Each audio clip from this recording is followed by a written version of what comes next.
যদি কিছু করতে হয় তাহলে বাঁ হাতে, আমার তো হাত বন্ধ, বাঁ হাতে তো আমি এরকম জায়গাতে, এই যে এই জায়গাটাতে বাঁ হাতের কি বলবো, যদি ঋণ মুক্তির জন্য, ঋণের হাত থেকে যদি আমাদের খুব দ্রুত মুক্তি পেতে হয় তাহলে এই হাতের এই জায়গাটাতে, বাঁ হাতে, এখানে সবুজ কালি হোক বা লাল কালিতে হোক বা ব্লু কালিতেও হবে, যেটা ও বলেছে সেটাই আমি বলছি, যে সেইখানে কিন্তু আমাদেরকে লিখতে হবে 741,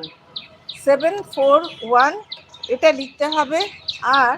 বারে বারে সারাদিনেই যখনই সুযোগ পাওয়া যাবে লেখার সময় তো অবশ্যই সেটা বলতে হবে, clear and now, clear and now, clear and now, সব সময় বলে যেতে হবে, উচ্চারণ করে যেতে হবে মনে মনে, কেউ না থাকলে একটু জোরেও বলা যাবে। ঠিক আছে?